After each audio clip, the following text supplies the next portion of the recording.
See.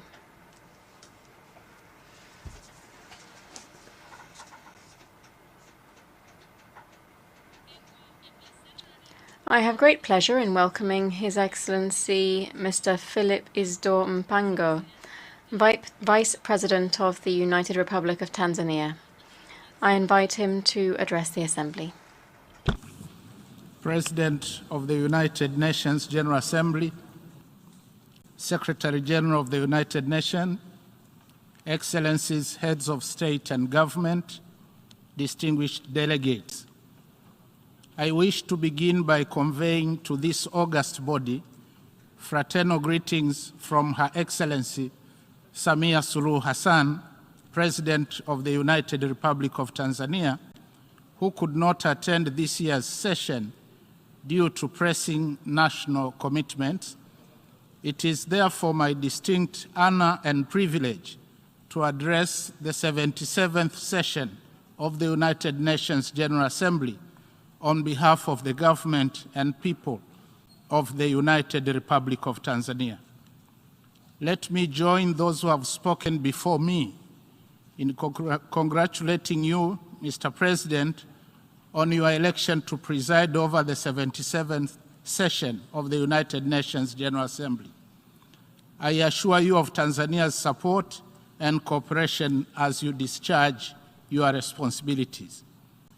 Let me also extend our appreciation to the United Nations Secretary General, His Excellency Antonio Guterres, and the entire UN Secretariat for their dedicated service as guardians of the common interest of all peoples and all states, particularly during this time of unprecedented global challenges. Mr. President, this Assembly is convening at a critical point when the world is engulfed in dangerous flames ranging from conflicts and mounting geopolitical tensions, devastating effects of the COVID-19 pandemic, food and energy insecurity, environmental carnage and extreme climate change-related events, to barriers to education, technology, and opportunity for shared prosperity. These challenges are in turn inextricably linked with and propelling stubborn global poverty. Furthermore, with only 8 years remaining before 2030, the world is still way off the mark in meeting many of the targets that we set in 2015. The root cause of all these challenges is human greed, selfish desire, and unilateralism. Yet we know for sure that unilateralism, driven by greed, is leading us, rich and poor, strong and weak, to a catastrophe.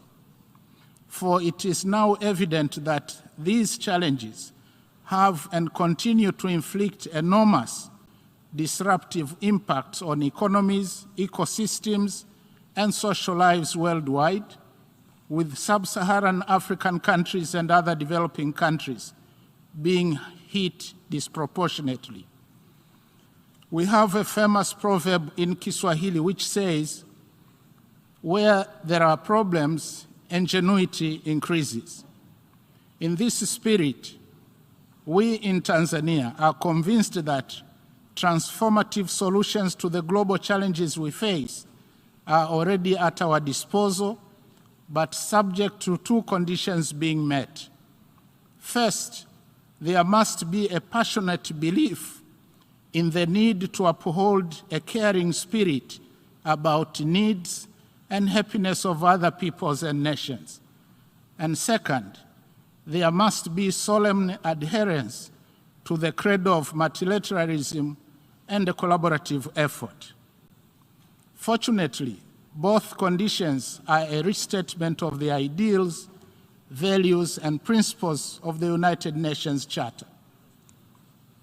Mr. President, specifically on the COVID-19 pandemic, it had devastating effects on Tanzania's socio-economic systems and performance. Just like most other developing countries, The pandemic robbed us of precious lives, overstretched health infrastructure and healthcare workers to the limit, led to severe budget constraints, as well as economic deceleration. Real GDP growth declined from 6.7% decadal growth attained in the pre-pandemic period to 4.8% in 2020.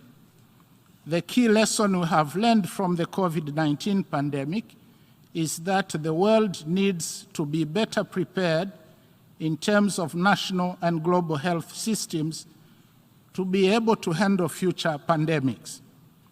This entails investing more in building health infrastructure and beefing up the health workforce, as well as enhancing national and regional capacity to manufacture drugs, supplies, vaccines, and medical equipment.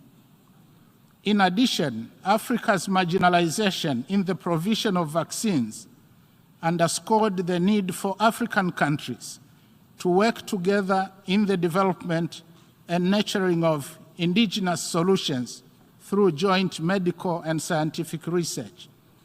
The pandemic also brought to the fore the need to invest more in public health education, especially preventive medicine, to build individual resilience, including body fitness, healthy diet, and habits. However, I wish to acknowledge that although international support to Africa in taming the spread of the global pandemic through provision of diagnostic equipment, medicines, vaccine support programs, and financing came late, it was critical in winning the war against the pandemic. And therefore, Tanzania would like to thank all our development partners who have been working with us to deal with the pandemic and put the country on a bright post-COVID-19 recovery path. Currently, the government continues with the vaccination campaign, whereby, as of 11th September, we had already vaccinated 60.56% of the targeted population. Mr. President, with respect to climate change, we are indeed at a tipping point. The United Republic of Tanzania appreciates all individual efforts and other collective measures taken thus far in implementing interventions geared at upscaling, mitigation, and adaptation as stipulated in the Kyoto Protocol of 1997 and the Paris Agreement of 2015. However, despite the efforts, we are observing unprecedented changes across the whole climate system in every region. The fact remains that the most vulnerable countries, including Tanzania, have been disproportionately affected, and nor do we possess the capacity to effectively respond. Tanzania has put forward ambitious targets on both adaptation and mitigation through national determined contributions. The government spends on average $500 million per annum on adaptation measures and up to 3% of its GDP on mitigation and building community resilience. With the help of the international community, we are committed to continually update our nationally determined contributions and make important progress to tackle climate change. Yet, unless there are immediate, rapid, and large-scale reductions in greenhouse gas emissions, limiting warming to at least 2 degrees Celsius will be elusive. As much as we remain committed, most of the developing countries have insufficient fiscal space and weak debt sustainability status to address increasing demand for climate resilience interventions. Hence, addressing the climate crisis requires reliable access to climate finance. It is on this note that Tanzania calls on the international community to live up to its commitments made under the Paris Agreement. Enhanced capacity building, technology transfer, support for adaptation and mitigation measures, as well as the creation of independent loss and damage financial facility, must be implemented in order to scale up the fight against climate change. We need to take actions and walk the talk as a matter of urgency. I must at this point emphasize that Tanzania and the rest of Africa need a just transition from fossil fuels to renewable energy. Africa must be given time to adjust, since the majority of Africans have no access to energy. The well-established principle of common but differentiated responsibilities and respective capabilities must be observed. In this regard, we call upon the lifting of opposition to global financing and implementation of transformative projects in our countries that aim to harness our hydrocarbon deposits for energy and other equally important uses to address our critical development needs. As long as robust environmental, social, and impact assessments have been done and concrete measures taken to effectively address environmental and democratic governance concerns of our citizens, our sovereign rights to pursue transformative projects should be respected.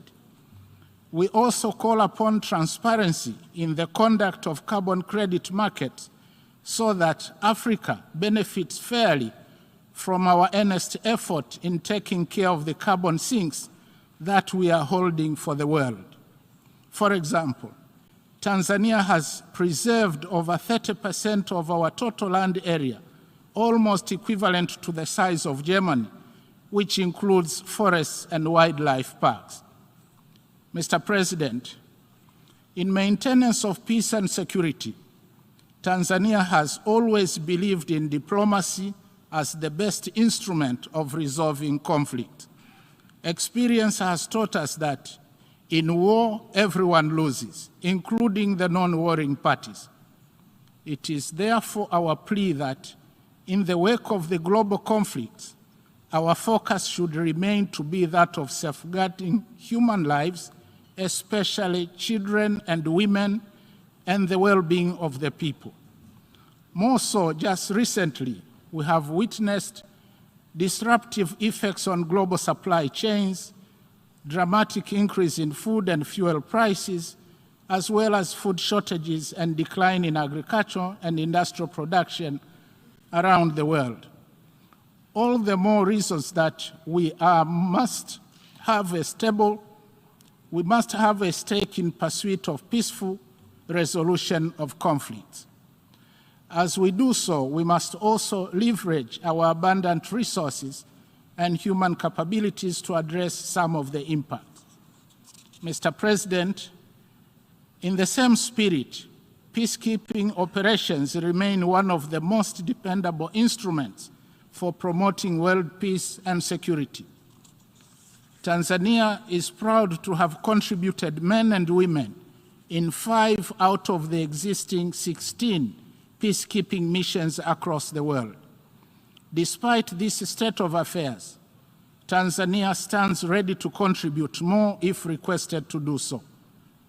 We also continue to actively participate in regional peace initiatives, and more so now in our capacity as a member of the African Union Peace and Security Council, as well as the East African Community and SADC. Hence, we call upon the United Nations to enhance its support to the regional efforts in peace building and peacekeeping. Mr. President, the credibility of the United Nations rests on a well-represented and responsive Security Council. We therefore wish to reiterate the common African position as elaborated in the Eswatini Consensus and the Sirte Declaration with respect to the long-awaited reforms of the Security Council. It is well past time the United Nations Security Council reflected the present-day realities of the United Nations membership and not that of the 1940s. Mr. President, It would be remiss of me not to end my statement without acknowledging that the world celebrated Kiswahili language for the first time this year on 7th July, following the historic declaration of the United Nations Educational and Scientific Organization, UNESCO, designating 7th July as the World Kiswahili Language Day. As the birthplace of the Kiswahili language, Tanzania commends the efforts of the United Nations in promoting multilingualism as a core value essential in achieving the 2030 Agenda for Sustainable Development and the African Union Agenda 2063. To conclude, let me once again reaffirm the resolve of the United Republic of Tanzania to uphold the three pillars of the United Nations, namely peace and security, development, and human rights. I also call upon all of us to renew our commitment and prioritization of actions, especially on those SDGs where we lag behind. We remain committed to working closely with the United Nations and its member states in the spirit of multilateralism and global solidarity towards a sustainable future. I thank you.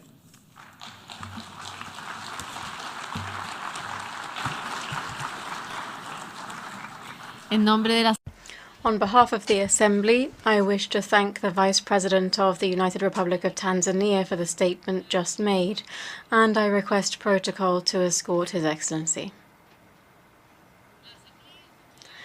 The Assembly will hear an address by Her Excellency Jessica Alupo, Vice President of the Republic of Uganda.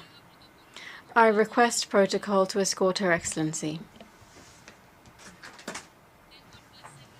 I have great pleasure in welcoming Her Excellency Jessica Alupo, Vice President of the Republic of Uganda. I invite her to address the Assembly. The President of the UN General Assembly, Excellencies, Heads of State and Government, the Secretary General of the United Nations, distinguished delegates, ladies and gentlemen. Mr. President, I congratulate you on your election as President of the 77th session of the UN General Assembly and assure you of Uganda's full support.